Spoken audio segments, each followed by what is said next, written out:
सर्वसामान्य माणूस आम्ही केंद्रबिंदू मानला. म्हणजे त्याच्यामध्ये महिला आहेत, गरीब आहे, युवक आहे, शेतकरी आहे, यांना आम्ही केंद्रबिंदू मानून काम केलं आणि त्यांच्यासाठी आम्ही योजना केल्या. काय आमच्यावर आरोपही झाले, एका रेवड्या बाटण्या काय काय काय म्हणजे तुम्ही हे वाटप सुरू केलं आहे, बहिणींना विकत घेताय का, काही लाच देताय का, या सगळ्या गोष्टीला आम्ही सामोरे गेलो. कोर्टामध्ये काही लोक गेले ही योजना बंद करण्यासाठी. आणि म्हणून लाडकी बहीण योजना जी आहे, त्याचबरोबर शासन आपल्या दारी, आम्ही याच्यापूर्वी शासन आपल्या दारी आम्ही केलं. डायरेक्ट तेव्हाही योजना होत्या, पूर्वी लाभही होते, सगळं होतं, परंतु लोक कंटाळून ते योजनांचा लाभ घेण्यापासून वंचित राहत होते. आम्ही 5 कोटी लोकांना त्याचा लाभ दिला, शासन आपल्या दारी. आणि आपल्या लाडकी बहीण योजना, यामुळे एकंदरीत लोकांनी विश्वास ठेवला की हे देणारं सरकार आहे, हे फक्त बोलणारं सरकार नाही आहे. आणि म्हणून देणारं सरकार आहे याच्यावर विश्वास ठेवला आणि कल्याणकारी योजना ज्या केल्या आम्ही फक्त बोललो नाही, तर 5 इन्स्टॉलमेंट लाडक्या बहिणींच्या खात्यात टाकले सुद्धा. आणि आम्हाला माहीत होतं हे विरोधक सावत्र भाऊ आमच्या या नोव्हेंबरच्या पैशामध्ये अडकाटी आणतील, म्हणून आम्ही ऑक्टोबरमध्येच आचारसंहिता लागायच्या अगोदर नोव्हेंबरचे पण पैसे दिले. कारण शेवटी आम्ही देण्याची नियत आमची आहे, नियत साफ आहे. कारण आम्ही फक्त कागदावर योजना ठेवायच्यासाठी केलं नाही. आणि त्यामुळे एकंदरीत या राज्यामध्ये सर्वसामान्यांचं सरकार सर्वसामान्यांसाठी काहीतरी करतंय ही भावना प्रत्येकाच्या मनामध्ये निर्माण झाली. आणि आम्ही म्हणालो कॉमन मॅन. आता कॉमन मॅनने आम्ही ठरवलं आहे की त्यांच्या जीवनामध्ये काही बदल घडवून चांगले दिवस आणून त्याला सुपरमॅन करायचं. पण त्यांनी आम्हाला या निवडणुकीत सुपरमॅनसारखं काम करून दाखवलं आणि एवढं भरभरून त्यांनी आशीर्वाद दिले की लोकांनी एवढंच आहे की यामध्ये बऱ्याचशा गोष्टी स्पष्ट झाल्या. लोकांनी कल्याणाचं आणि विकासाचं राजकारण स्वीकारलं.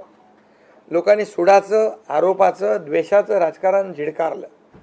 आणि म्हणून 2 निवडणुका ज्या लोकसभेमध्ये पण आणि लोकसभेत फेक नरेटिव्ह वगैरे सगळं केलं, काय काय केलं, संविधान बदलणार वगैरे, सगळ्या जातीमध्ये भीती निर्माण केली, प्रत्येकाला घाबरवलं, तरीसुद्धा एवढं होऊन पण प्रधानमंत्रीपदी मोदी साहेबच बसले. आता ते म्हणाले जनतेच्या दरबारात जाऊ, आम्ही जनतेच्या दरबारात जाऊ, लोकसभेच्या वेळेस पण गेले. पण शेवटी एवढं करून, एवढं सगळं खोटं नाटं सांगून, लोकांना घाबरवून पण प्रधानमंत्रीपदी शेवटी मोदी साहेब बसले. आणि आताही म्हणाले आम्ही जनतेच्या दरबारात जाऊ. आता जनतेने त्यांना जो काय मॅन्डेट द्यायचा तो दिलेला आहे. आणि त्यामुळे जनतेने पूर्णपणे विकासाला आणि कल्याणकारी योजनांना स्वीकारलेला आहे. यामध्ये लोक रोज आमचं सरकार स्थापन झाल्यापासून रोज सरकार पडणार रोज आम्हाला 3-4च शब्द ठेवले होते त्यांनी. ते शब्द तुम्हाला माहीत आहे, मी ते परत त्याचा उच्चार करू इच्छित नाही. पण 4था शब्द होता का? नाही. पण आम्ही त्याला आरोपाने उत्तर नाही दिलं. आम्ही कामातून उत्तर दिलं त्याला. आणि कामातून उत्तर दिलं आणि ते काम लोकांना भावलं की बाबा हे काम करणारे लोक आहेत आणि काम सर्वसामान्य लोक आहेत. मी स्वतःला काय समजायचो, CM म्हणजे चीफ मिनिस्टर, मी म्हणायचो कॉमन मॅन आहे. आता कॉमन मॅनमध्ये मी जायचो. आता आमचे दोन्ही उपमुख्यमंत्री दोन्ही आम्ही 24/7 काम करत होतो. आणि याच्यामुळे घरी बसून सरकार चालवता येत नाही, फेसबुकवरून सरकार चालवता येत नाही, हे स्पष्ट झालेलं आहे.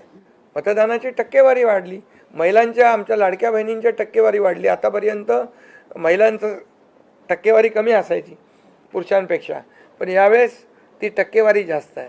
आणि म्हणून लाडक्या बहिणी आमच्या ज्या आहेत त्या लाडक्या बहिणींनी सावत्र भावांना चांगला जोडा दाखवलेला आहे. आणि आम्ही म्हणायचो ना, खोडा घालणाऱ्यांना जोडा दाखवा. तर एकंदरीत ही निवडणूक जी आहे, ही निवडणूक विकासाच्या अजेंड्यावर, कल्याणकारी योजनांच्या ह्याच्यावर आणि जे विचार आहेत, आज आमचे शिवसेना म्हणून बाळासाहेबांचे विचार आहेत, दिघे साहेबांची शिकवण, मोदीजींची जे काही जो त्यांचा सपोर्ट आहे, केंद्राचा सपोर्ट आहे, या सगळ्या गोष्टी ज्या आहेत या निवडणुकीमध्ये कामी आल्या. शेवटी लोकांना काय पाहिजे? लोकांना शिव्याशाप नको आहेत.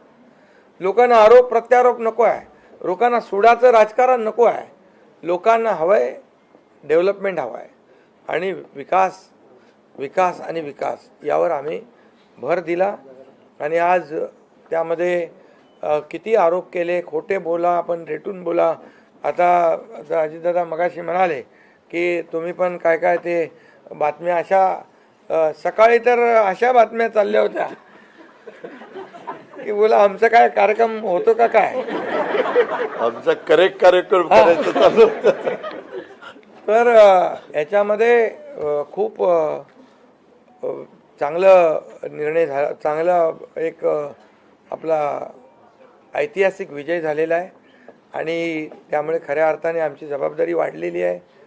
आता या सगळ्या ज्या काही जे घेतलेले आम्ही निर्णय आहेत, हे आमचा एकही निर्णय कागदावर राहिलेला नाही. मी त्या सगळ्या निर्णयात जाऊ इच्छित नाही, पण एकही निर्णय आम्ही कागदावर ठेवला नाही.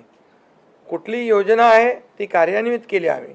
आणि त्यामुळे जो लोकांचा विश्वास, शेवटी यापूर्वी देखील आपण पाहिलं की काँग्रेस सरकार ज्या ठिकाणी असतील त्यांनी किंवा महाविकास आघाडी ज्यांनी ज्यांनी काही निर्णय घेतले, काही आश्वासनं दिली, ती पाळली नाहीत. आश्वासनं दिली, नंतर कर्नाटकमधलंच आश्वासन घ्या, हिमाचलमधलं घ्या, आपल्या राजस्थानमधलं घ्या पूर्वीचं, की त्यामध्ये आश्वासन दिल्यानंतर निवडून आल्यानंतर केंद्राकडे पैसे मागायला लागले. आमच्याकडे पैसे नाही, हमारे पास पैसे नाही आहे. असं आम्ही केलं नाही. आम्ही जे बोललो, आमची हातपाय काय म्हणतो त्याला, पांघरून पाहून आम्ही ते आम्ही अंतरून पाहून पाय पसरले आणि ज्या योजना आम्ही केल्या, या योजनांचं पूर्णपणे त्याच्यामध्ये कुठलीही योजना बंद होणार नाही याची आम्ही काळजी घेतली. सगळे नियम आम्ही पाळले, सगळ्या RBIच्या केंद्र सरकारच्या गाईडलाईन आम्ही पाळल्या, कुठलंही व्हायलेशन आम्ही केलं नाही. आर्थिक दृष्टिकोनातून जे जे काही आम्ही नियोजन करायचं ते केलं आणि त्यामुळे त्यांना लोकांनी खोटं ठरवलं. ते आम्हाला म्हणाले तुम्ही लाडकी बहीण योजना देताय, पैसे कुठून आणणार, पैसे कुठून हे फसवं आहे. आणि त्यांनीच आमची योजना चोरून नंतर त्यांच्या वचननाम्यामध्ये टाकली. मग तुम्ही कुठून आणणार. म्हणजे लोकांना कळलं की हे फक्त बोलतायत, करणार नाहीत आणि विश्वासाचा भाग आहे. आम्ही 2-2.5 वर्षामध्ये जे करून केलं ते लोकांसमोर आहे.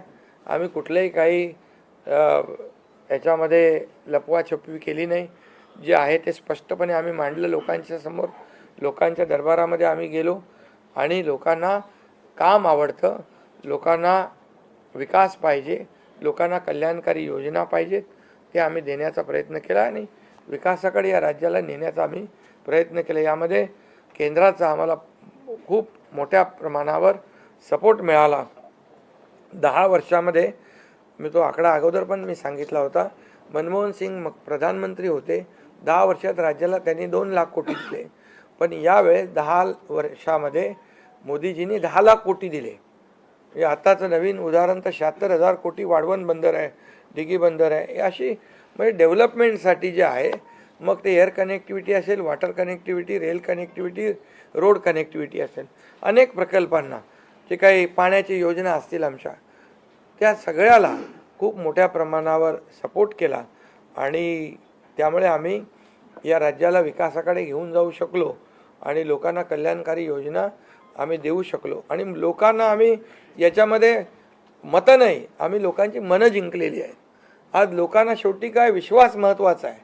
विश्वासावर सगळ्या गोष्टी चालतात. तुम्ही काही सांगा आणि नंतर त्या हात वरती करा, अशा प्रकारचं काम आमच्याकडून झालं नाही.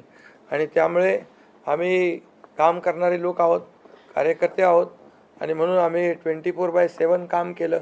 जेव्हा जेव्हा शेतकरी अडचणीत आला तेव्हा तेव्हा त्याच्या मागे आम्ही उभं राहिलो, त्याला वाऱ्यावर आम्ही सोडलं नाही. आणि त्यामुळे जो सर्वसामान्य घटक जेव्हा जेव्हा अडचणीत आला त्याच्या मागे आम्ही उभं राहण्याचं काम केलं. त्यामुळे एक प्रकारचं हे सरकार जे आहे, एक पाठीराखा सरकार, एक सरकार जे आहे हे सर्वसामान्याला न्याय देणारं सरकार आहे.